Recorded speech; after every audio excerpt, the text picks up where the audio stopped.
Welcome back to Second Breakfast. I'm very excited to talk to you about what I think is going to end up being the best movie of 2024. Of course, I'm talking about Sing Sing, which tells the true story of a theater troupe in the Sing Sing maximum security prison. This is based on a real-life program, this troupe. It's called RTA, which stands for Restoration Through the Arts. So you can already tell I'm a mark for this, and this is perfect for the stuff that really speaks to Maggie and I. When I say that the film is based on this theater troupe in this prison, there's a level of immersion and reality that's pretty fascinating here, because a lot of the real men who make up this troupe are part of the film, in both the cast and the crew. Some of them play themselves, some of them worked on the script, some of them make up the ensemble, and the film just knocked us on our asses. It's absolutely astounding.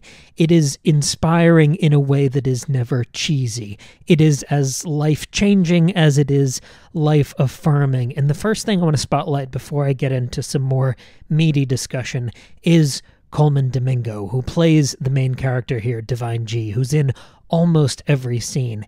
He absolutely gives the best performance of the year here. If you don't know Colman Domingo just by his name yet, you'll know him as being the best part of Euphoria. He plays Rue's sponsor, Ali, and in between Season 1 and Season 2, as sort of a stopgap when they didn't have the time or resources, I think it might have been a COVID thing, they didn't have the time or resources to do a whole season, so they did these two little standalone episodes, and one of them was about Rue, and it's just Rue and Ali in this diner talking, and it is maybe my favorite piece of television in the last decade. It's absolutely incredible. It is that high theater of just conversation and words and writing and performance. It's a spotlight of everything we love so much. The thing I love about Colman Domingo, and you'll know this if you've ever seen any of his performances, I love that he has the greatest voice in film or TV, the best voice in Hollywood. But that doesn't just mean I love the voice, his vocal tone that he was born with. It's about his control over that voice, the emphasis, the enunciation. It's the decisions he's making with that incredible voice, the delivery that's entirely within his control. The way he's calibrated this character is just so engaging to watch. There's a thing Maggie and I say to each other sometimes when we catch a work of art that really, really speaks to us. One of us will say something like, "This is what it's all about." And this movie is what we have been missing lately. It is a mature drama for adults. It felt like lightning focus on writing and performance. The movie's directed powerfully but simply. The sets are simple. The shots are simple. You get one kind of creative flourish shot of a staircase, but almost everything else is just this engrossing, incredibly tight focus on the faces of the actors, whoever's talking. Sometimes someone will be pacing or strafing around a scene and the camera will track them in a pretty intricate way, but everything else is fairly simple. And because of that focus, you feel magnetized to these characters and this story. To take it in sort of a different direction, it feels like you're looking at a series of portraits in an art gallery. And that focus means that the mechanics of the story have to be perfect because there's nothing else to distract you. There's no other finery. And here's where I want to talk about the writing, because I don't think any movie I've seen this year trusts the audience as much as Sing Sing does. Every silence in between sentences, in between speeches, is so charged and powerful. And I think this is an incredibly effective piece of activism, as well as an incredible work of art. And a lot of that comes down to this inclusion of the real people that this story is about. It lends the movie a sense of urgency and vulnerability, because this is not some beautiful, sanitized, sweeping Hollywood story. In our House of the Dragon episodes, Tristan has talked about this idea of show, don't tell. I think that speaks to him a lot in especially adaptations. And the thing I loved about Sing Sing is that the story never lingers or lectures. It reaches out to you to discuss all these issues about the prison system, about the criminal justice system and aging, instead of doing any of these moments that feel like turning to the camera or lingering or lecturing or exposition. It reaches out to you with character. And that's why when the movie ended, Maggie and I heard people clapping. This is one of those, the credits are rolling and you are just stunned in your seat sort of movies. It's devastating in the best possible way. But there's also, this is sort of about the posture in the writing, because there's an incredible lack of cliche. We've all seen quote-unquote inspirational, important movies about prison, about people who are in prison. And I think a lot of them fall into these sort of, I don't know, these cliches that seem very false to me. And the thing I loved about Sing Sing is that it always instead prioritizes character. It made me reflect on some of these similar works of art that I've experienced in the last few years. It made me remember Orange is the New Black in sort of an unfavorable lighting, because there is a formula to that show. I think it does a lot of good work, but the formula, it starts to feel like once you find out why a character is in prison, you almost have solved that character. Every character's rosebud moment is why they're in prison. And I loved that Sing Sing does not tell the story that way. That idea is barely even addressed here. It's very much not the point, and that was incredibly humanizing and refreshing. The film is always reaching for something broader than that. It never feels like it's about judgment. It's more mercurial and ambitious and human and eternal than that. And here's where we have to rope in another work of art to this discussion, because Sing Sing very much feels like it's in conversation with Dead Poets Society, one of my favorite movies, one of my favorite works of art of all time. And I love that Sing Sing remixes and combines some of the elements of Dead Poets Society in fresh new ways to keep the movie feeling unpredictable and new. For example, it keeps the general structure. I'm not going to spoil things, but a lot of the big dramatic beats of Dead Poets Society are present here. But the really smart change from that sort of classic setup now is the way that Sing Sing breaks up the teacher archetype. Everyone remembers Robin Williams' performance in Dead Poets Society. It's one of the most rousing, inspirational teacher roles in any movie ever made. But that means that all of those feelings of mentorship and inspiration are concentrated within that one character. There's a clear divide between him and all of the students who make up that little society.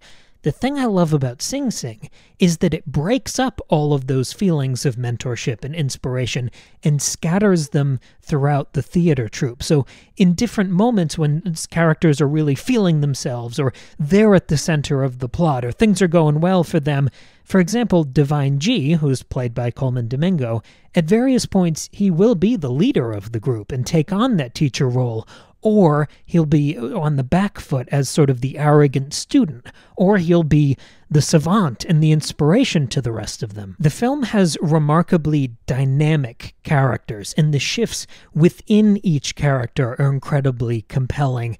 For example, the acting teacher, who's also fantastic, I think he gets to be a little more flexible and flawed than Robin Williams did in Dead Poets Society. There's a lot of room to maneuver instead of being held to those sort of lockjaw archetypes that we had in Dead Poets Society.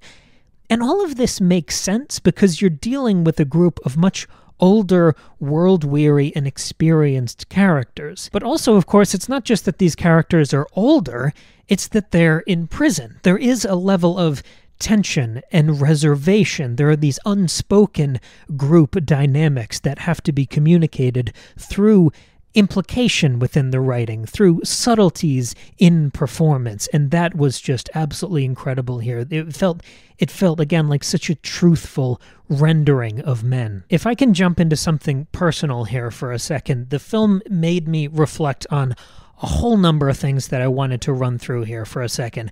I said this before, but Dead Poets Society literally changed my life. Of all the works of art that have spoken to me so much, all the things we've talked about, over 400 episodes on this show, I've never talked about Dead Poets Society, but it has been maybe more influential than anything else. It was a pivotal moment within, I saw it when I was in high school, and it very much affected my trajectory through college into now. It's a large part in the decision of why I went into studying philosophy instead of the previous plan, which was something with law or political science. but jumping into philosophy and then eventually into the arts, it was the first decision along that path in me ultimately devoting my life to the arts. And I think that decision was very much within that early romanticism of Dead Poets Society. It's an incredibly risky decision to devote your life to art, and it's, of course, risky as hell, but it's about falling in love. I remember how I felt when I went from high school into college and took as many Shakespeare courses as I could. I remember the first time I read Christopher Marlowe's Dr. Faustus. If you've listened to this podcast, this show, for any amount of time, you know how much Faustus means to me, how much I revere that text. And I've talked about this before in our other movie episodes. My favorite way to experience any work of art, more than an art gallery, more than a great pair of headphones for a new album,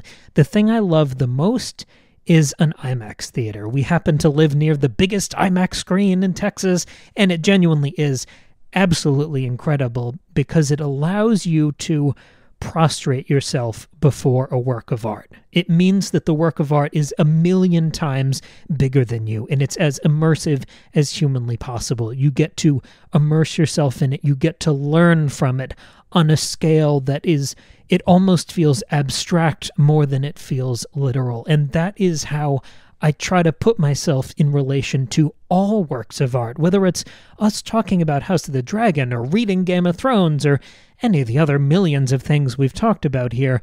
That's how I like to position myself, with that devotion, with that humility, with that early romanticism that I think is very much rooted in Dead Poets Society.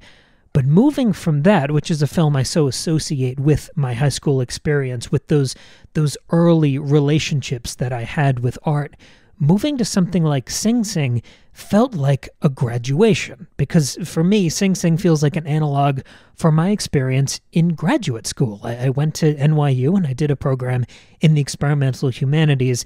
And like the difference between the characters in Dead Poets Society and the characters in Sing Sing, I was much older at that point. I was much more experienced, and I still had some fleetings of that early romanticism, but there was something else too. There was an extra level of rigorous study. It was a more complicated relationship. If you look at the way I loved Shakespeare and worshipped all of these, Elizabethan pieces of theater when I was in high school versus what Maggie and I do now doing this show, there's more of that real-time grappling with a work of art. And I would say that my life now, my posture now towards art, there's more of a split devotion.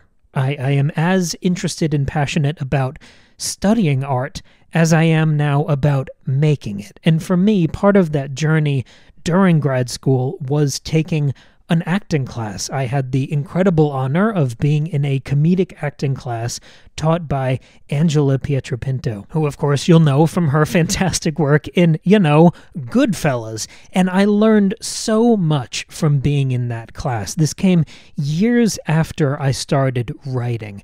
But I think there's such a utility, there is such a graduation in the idea for me of a writer taking an acting class. Now, I've talked about this before. I write, I voice act, I do a whole number of different things. But the difference in actually acting is that you have to live within some of those characters. You get this new perspective on the stories you create. When you're just a writer, you're mostly creating stories for yourself. And I don't mean that in a selfish way, but it feels like you're in the front row. You're exploring an idea. You're exploring these characters. It's incredibly insular. You're lost in your own mind. But when you flip that on its head and you are handed a script and you start looking for a character's voice, you start looking for intonation and implication in every role, it very much enriches that perspective. And I find myself after this class, I can't tell you how much I learned from this woman, how much I learned from this class. When I've written anything since then, it has been with the understanding that I'm not just writing a character for me. I want to write a role that an actor would be excited about. It doesn't matter if I'm that actor. It's a difference in posture. I hope I'm making that clear. And this difference, this sort of split devotion that I'm talking about between studying art and making it, both of those worlds are contained within Sing Sing, because it's as much about the characters putting on this production and exploring these methods and preparations. It's about making something as much as it is studying and grappling with or revering a text. And seeing that duality on screen, I found incredibly engrossing and honestly very emotional. It's this duality, it's this difference that's incredibly difficult to sometimes talk about. It's the difference between appreciating and doing. It's the difference between ambition and execution, of basking in a great work of art versus grappling with it and trying to bring it to life.